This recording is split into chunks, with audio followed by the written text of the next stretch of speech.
Hello, আশা করি সবাই ভালো আছেন। আজকে কথা বলবো মৃণাল ঠাকুর এবং আদু বিশ্বাস অভিনীত তেলেগু অ্যাকশন ড্রামা সিনেমা ডাকাত এ লাভ স্টোরি, যেখানে দুর্ধর্ষ কিছু ডাকাতদের ভিড়ে একজন হিরোর গল্প দেখানো হয়েছে। একজন হিরোর প্রেমের যে গভীরতা এবং সেই গভীর প্রেমের যে নির্মম পরিণতি, এই ব্যাপারটা মূলত তুলে আনা হয়েছে অ্যাকশন এবং কিছু রোমান্টিক উপস্থাপনার মাধ্যমে এবং কিছু অ্যাকশন ভাইবের মাধ্যমে। এটা একটি অ্যাকশন ড্রামা ফিল্ম। সিনেমাটা মূলত তেলেগু এবং হিন্দি উভয় ভাষাতে তৈরি করা হয়েছে। আমি হিন্দি ভার্সনটা দেখেছি। আর এই সিনেমাটা পরিচালনা করেছেন সানিয়াল দেও। আর এটা সানিয়াল দেওর পরিচালনা করা প্রথম সিনেমা এবং এই সিনেমার গল্প লিখেছেন পরিচালক নিজে এবং সেখানে সহযোগী গল্প লেখক হিসেবে আছে এই সিনেমার যে লিডিং ক্যারেক্টার বা হিরো আদি বিশেষ নিজে। তো আজকে কথা বলবো এই ডাকাত এ লাভ স্টোরি সিনেমাটা আসলে কেমন হয়েছে এবং সিনেমার একটা ভালো মন্দ সাইড নিয়ে। শুরুতে আমি যদি বলি, এই সিনেমাটা মূলত অ্যাকশন ড্রামা সিনেমা। সেটা যদি আপনি রেটিং পয়েন্ট হিসেবে আপনি দেখতে চান, তাহলে বলবো যে আপনি এটাকে 10 থেকে 6 বা 6.5 দিতে পারেন।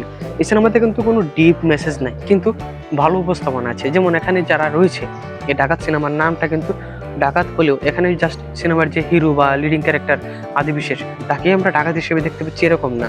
সে ডাকাতের মতন সাহসী বা দুর্ধর্ষ, কিন্তু এখানে যেসব ক্যারেক্টার রয়েছে সেগুলোর বেশিরভাগই ডাকাত বা ওই ডাকাতের মতন নির্মম বা লুপ্তরাজ প্রাণীর মতন মানুষ। যেমন এখানে যদি আপনি দেখেন যেসব ক্যারেক্টার রয়েছে আদি আদি বিশ্বাস ছাড়াও, সবগুলাই কি অনেক ক্ষেত্রে তারা ডাকাতের মতন নির্মম দুর্ধর্ষ, যে কারণে সেই ক্যারেক্টারগুলোর উপস্থাপনা বা তাদের অ্যাকশন এবং চিন্তা ভাবনা সেগুলো দুর্ধর্ষ বা ডাকাতদের মতন, এবং সেটা খুব ভালো হয়েছে। যে কারণে আপনি সিনেমাটাতে কোনো ডিপ মেসেজ না দেখলেও সিনেমাটার উপস্থাপনার কারণে সিনেমাটা ভালো লাগবে।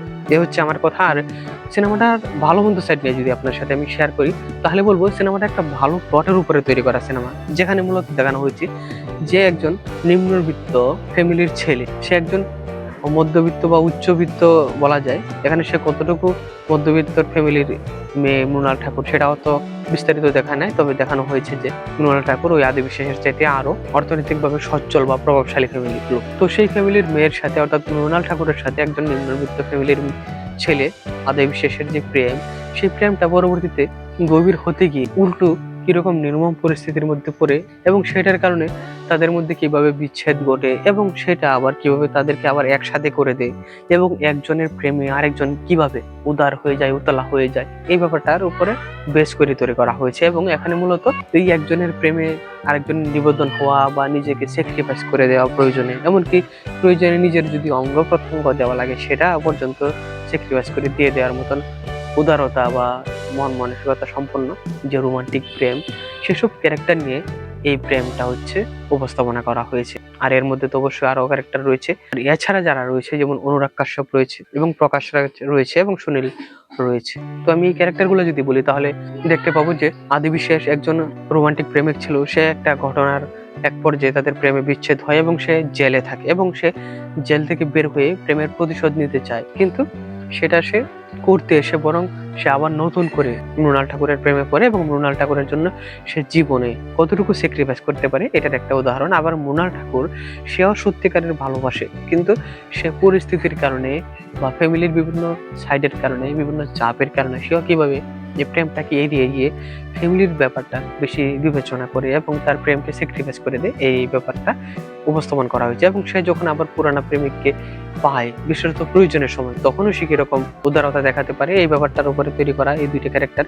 এছাড়া যদি দেখি, তাহলে প্রকাশ রাজ হচ্ছে এখানে একজন হাসপাতালের একজন স্বত্বাধিকারী, যে মানুষের কাছে নিজেকে উদার বা দানবীরের মতন বা একজন ভালো লোক হিসেবে প্রচার করার মতন চেষ্টা করে, কিন্তু আদতে একজন সে ডাকাতের মতন লোক, যে হাসপাতালে বিভিন্ন মানুষের অসুস্থতা, দুর্বলতা বা এমনকি এবং মৃত্যুপথ যাত্রী লাশকে নিয়ে পর্যন্ত সে ব্যবসা করে লাখ লাখ টাকা কামিয়ে দিয়ে, এরকম একটা ডাকাতি ক্যারেক্টার। আর এছাড়া রয়েছে অনুরাগ কাশ্যপ, একটা বড় ক্যারেক্টার। সে এখানে আসলে ওই রকম ডাকাত না, তবে সে দুর্ধর্ষ ডাকাতদের মতন এবং সে অনেক সাহসী, যে সব ক্যারেক্টার গুলাকে কন্ট্রোল করার চেষ্টা করে। এগুলো হচ্ছে ক্যারেক্টার গোটা মোটামুটি গুছানো। আর এখানে যেসব ডায়লগ রয়েছে সেগুলো মোটামুটি এভারেজ মানের ডায়লগ, খুব আহামরি ডায়লগ নেই। তবে আপনার একটা ডায়লগ যেটা আপনি ট্রেলারেও দেখেছেন, সেটা কিন্তু সিনেমাতেও মোটামুটি একটা ভালো ভাইব দেয়, শুনতে ভালো লাগে এবং তাদের প্রেমের যে গভীরতা সেটাও আমরা মোটামুটি ফিল করতে পারি। যে ডায়লগটা রয়েছে না, যে মেয়ে হো না, কোনো কোনো ক্ষেত্রে ছেলে এটা বলে মেয়েকে ভরসা দেয়, আবার কোনো কোনো সময় ছেলেকে বলে মেয়ে ভরসা দেয় যে মেয়ে হো না। সুন্দর ডায়লগটা মোটামুটি দর্শকদেরকে ফিল দেয়, আমার কাছে এরকম মনে হয়েছে। আর এছাড়া বলবো এটার যে ভিজুয়ালের কাজ বা বিজিএম এর কাজ, সেগুলোও ভালো, জায়গা অনুযায়ী ভালো ব্যবহার করেছে, ভালো লেগেছে দেখতে।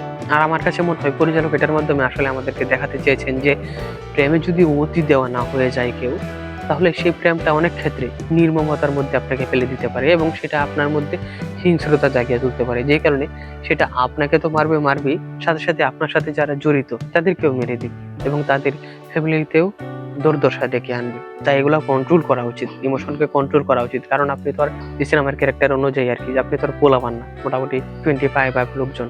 আর এটার যদি আমি নেগেটিভ সাইড বলি তাহলে বলবো যে এখানে যে ক্যারেক্টার গুলা গুছানো, সেই ক্যারেক্টার গুলো আসলে আপনি যদি দেখেন তাহলে তার এত দুর্দর্শ হলো কেমনে, সেটার জন্য আমরা যদি ক্যারেক্টার কিছু ব্যাকগ্রাউন্ড দেখতে পেতাম তাহলে ভালো হতো। যেমন সিনেমার শুরুতেই একটা অ্যাকশনে দেখা যায় যে আদে বিশেষ মৃণাল ঠাকুরের একটা ফ্যামিলির লোকজনকে, অর্থাৎ মৃণাল ঠাকুরের বড় ভাইকে সে এক পর্যায়ে মানে সিনেমার প্রথম অ্যাকশনে সে মারতে মারতে ঘুষি দিয়ে মারতে মারতে কি মেরে ফেলে। তো সে কিন্তু একজন রোমান্টিক মানুষ, আর রোমান্টিক মানুষ হিসেবে সে এতটা নির্মম কেন হলো, বা সে এতটা নির্মম কেন, সে কি এই ধরনের আগে কোনো প্রবলেম ফেস করেছিল কিনা, যে কারণে সে এতটা হিংস্র যে কাউকে প্রথমবারই আক্রমণ করতে করতে বা মারতে মারতে একদম মেরে ফেলবে, জান তুলে ফেলবে। যে এই যে ক্যারেক্টার গুলো এরকম নির্মম করে তৈরি করা বা এরকম দুর্দর্শ করে তৈরি করা, সেগুলোর কিছু ব্যাকগ্রাউন্ড দেখালে ভালো হতো। কারণ নর্মালি যারা সাধারণ মানুষ বা নর্মালি প্রেম করে তারা এতটা হিংস্র হয় না নর্মালি, যে প্রথম ধাপেই কাউকে মেরে ফেলবে। সেটার জন্য তার ব্যাকগ্রাউন্ডে কিছু দুর্দর্শ বা নির্মম কাহিনী থাকা লাগে, এছাড়া এতটা সাহস মানুষ করবে না। আবার যদি দেখেন এখানে অনুরাগ কাশ্যপ ক্যারেক্টারটাও কিন্তু মোটামুটি ভালো গোছালো, কিন্তু অনুরাগ কাশ্যপের ক্যারেক্টারটা যেরকম দুর্দর্শ বা সাহসী ক্যারেক্টার এবং পুলিশের মধ্যে পাওয়ারফুল ক্যারেক্টার হিসেবে আমরা দেখি, সেই হিসেবে তার ক্যারেক্টারটা যদি আরো একটু গোছানো হতো, বা তার ক্যারেক্টারের মধ্যে সে এত ভয়ঙ্কর বা এরকম দুর্দর্শ দুর্দণ্ড প্রভাবশালী পুরো পুলিশ হিসেবে কিভাবে আমাদের সামনে এখানে উপস্থাপন হচ্ছে, সেটারও যদি কিছু ব্যাকগ্রাউন্ডে আমরা কাহিনী দেখতে পেতাম তাহলে মনে হতো কি যে সিনেমাটা আরো বেশি দুর্দান্ত লাগতো। তো আমার কাছে মনে হচ্ছে সিনেমাটার যে ডিউরেশন সেটা যদি আরো 15-20 মিনিট বাড়িয়ে এটা কিছু আরো ব্যাক স্টোরি বা এসব দেখাতো, তাহলে আমরা সিনেমাটা দেখার সময় যেরকম এনজয় করেছি তার সাথে আরো বেশি এনজয় করতাম। আমার কাছে তাই মনে হয়। তো আপনারা যারা ইতিমধ্যে সিনেমাটা দেখে ফেলেছেন তারা আমার সাথে এগ্রি করেন কিনা বা ডিসএগ্রি করেন কিনা সেটা জানাতে পারেন, এবং সিনেমা নিয়ে নতুন নতুন তথ্য পেতে, আপডেট পেতে এবং রিভিউ পেতে আমাদের সাথে থাকুন। আজকে তাহলে এ পর্যন্তই, সবাইকে ধন্যবাদ।